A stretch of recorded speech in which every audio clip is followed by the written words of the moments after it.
Karena jadi masalah pemerintah mungkin adanya gerakan Gestapo PKI itu karena kurangnya pendidikan agama. Sejarah madrasah diniyah Ya.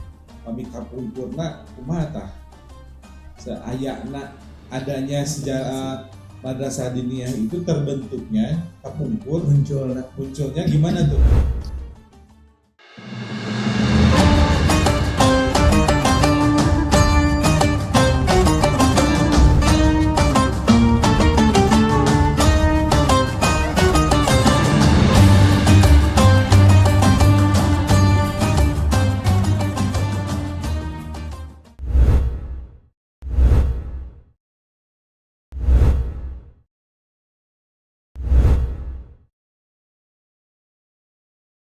Bismillahirrahmanirrahim. Assalamualaikum warahmatullahi wabarakatuh. Bertemu lagi dengan saya Agus Syarif Hikmatullah di Bincang Ramadan bersama PUI. Alhamdulillahirabbil alamin wa bihi nasta'in wa ala umuri dunya waddin.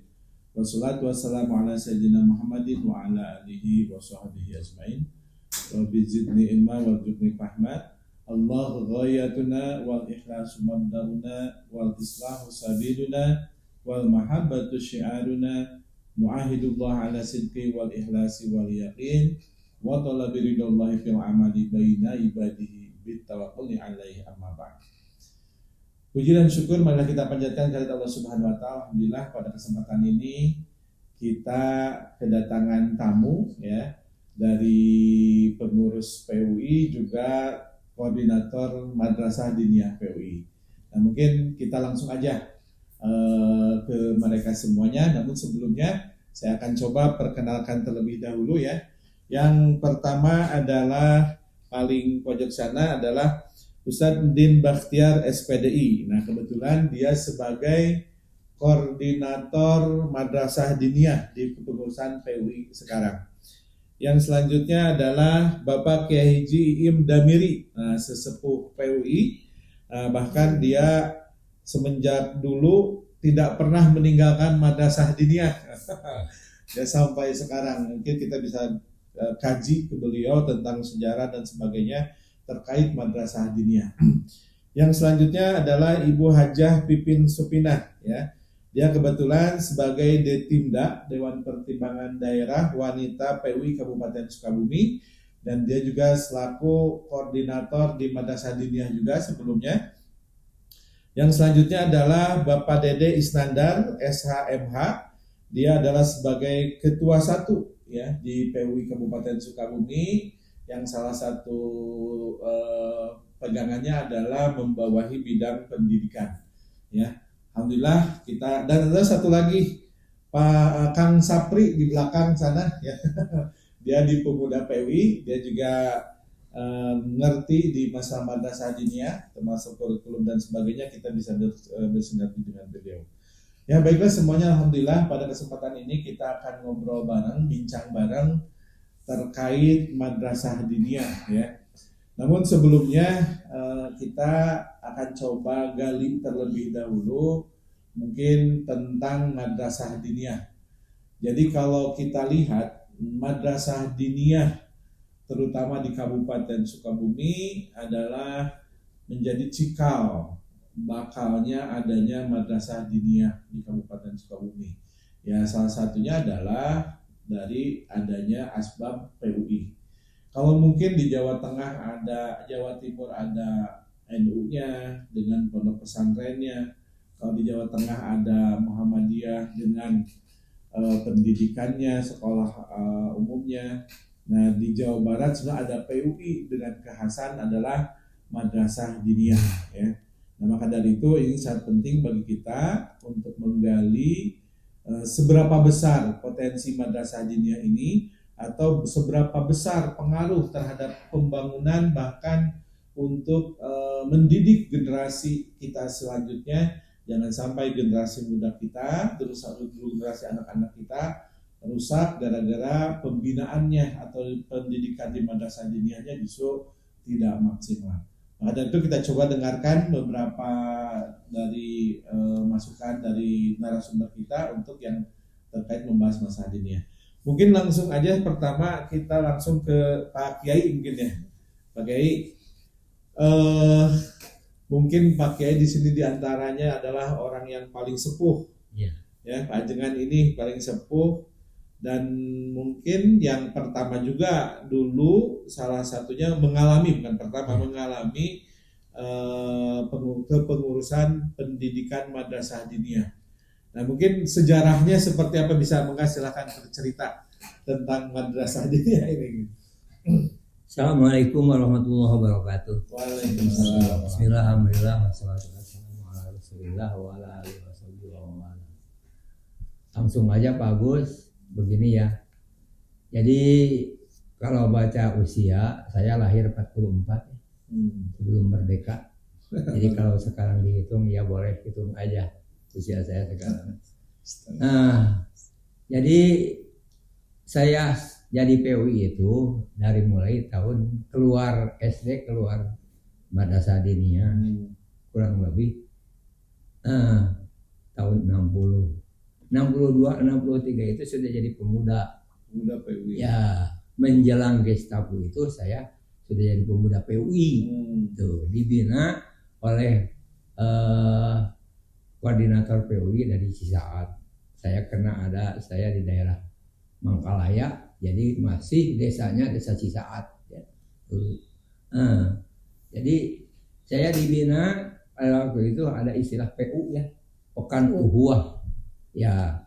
Ditempa 1 minggu itu banyak pemuda-pemuda dikumpulkan yang sekarang masih ada tempatnya di madrasah, di Majelis Ulama Mangkalaya pada waktu itu. Kemudian saya pada tahun 67 saya dari koordinator pengangkatan guru agama yaitu Pak Yusuf Hairi. Ya, katanya siapa yang akan mau ikut ujian guru agama. Karena jadi masalah pemerintah mungkin adanya gerakan Gestapo PKI itu karena kurangnya pendidikan agama. Maka diharuskan pendidikan agama di madrasah, di sekolah-sekolah umum.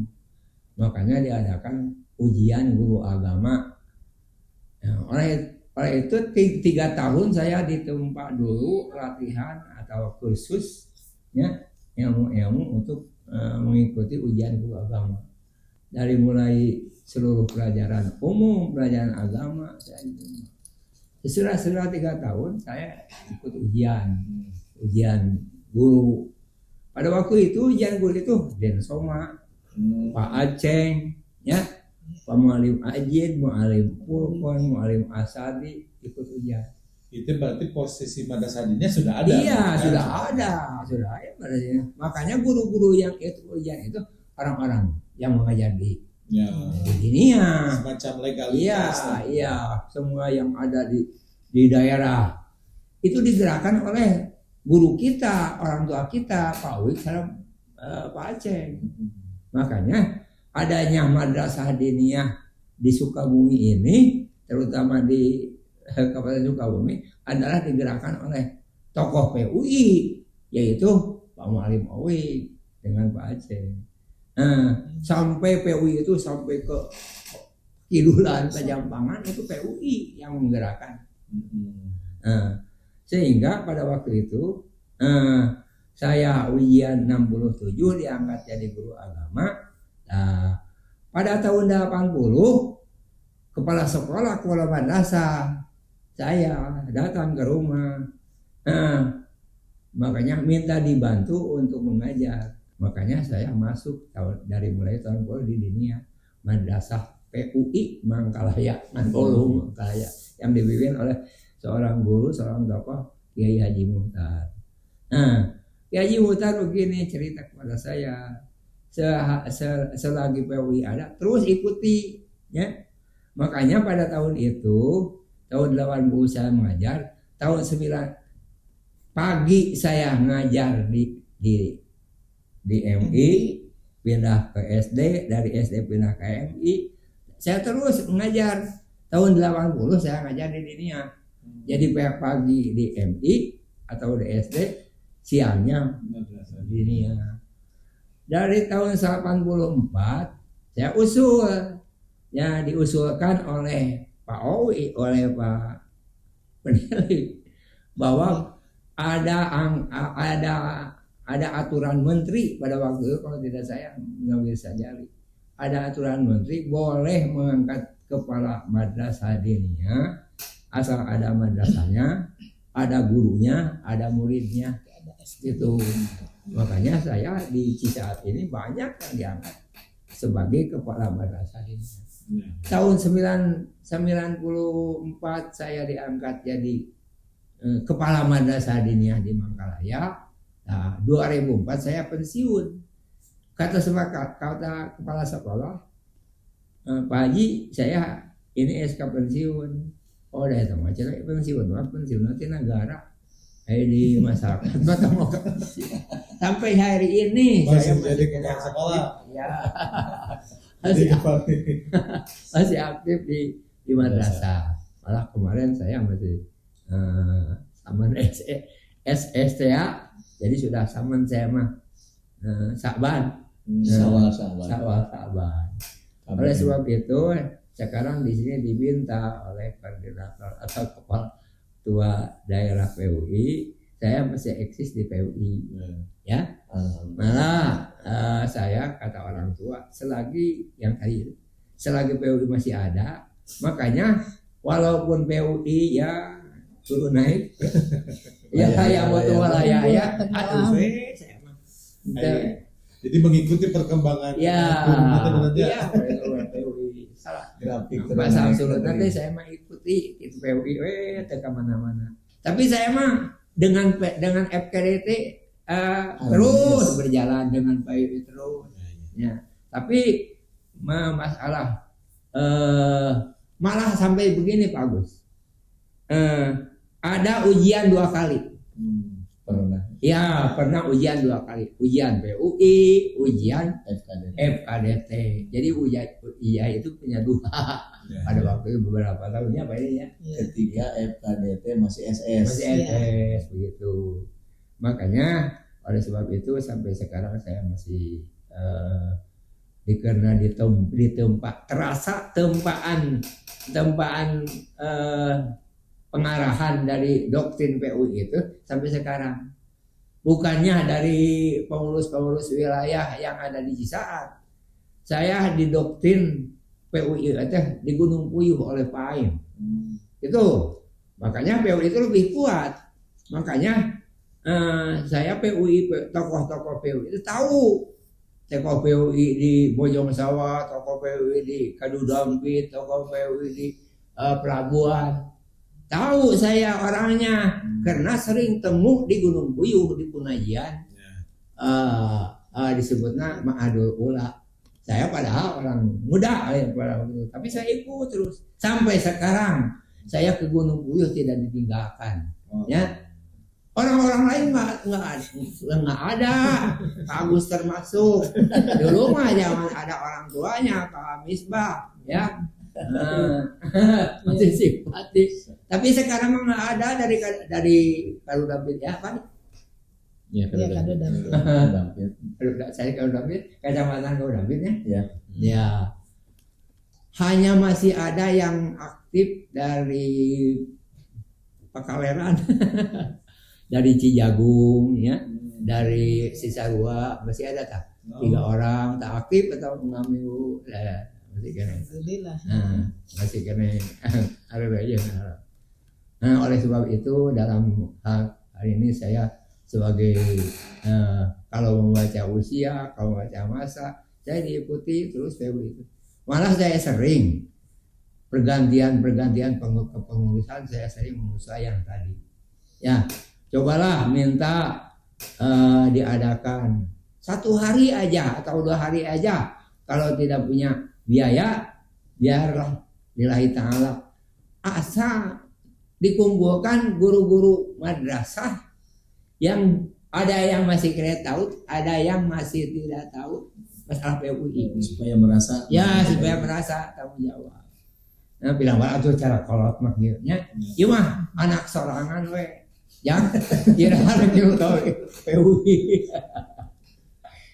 Makanya seperti tadi dikarenakan krisis jamaah di Gunung Puyuh itu Bu Haji ya kepala Yayasan Gunung Puyuh karena tidak ada generasi, makanya ya kuat pengajian di Gunung Puyuh dah kuat 15 orang. Nama leuhur bagus. Ya sebenarnya 30 mah dan naik.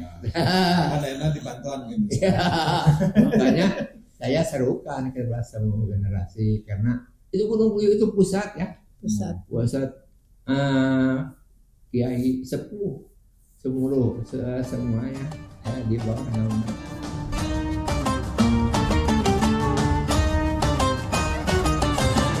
Sejarah madrasah diniyah kami kapungkurna kumaha tah seayana adanya sejarah madrasah diniyah itu terbentuknya kapungkur munculnya gimana tuh?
Sejarah madrasah diniyah kami kapungkurna kumaha tah seayana adanya sejarah madrasah diniyah itu terbentuknya kapungkur munculnya gimana tuh?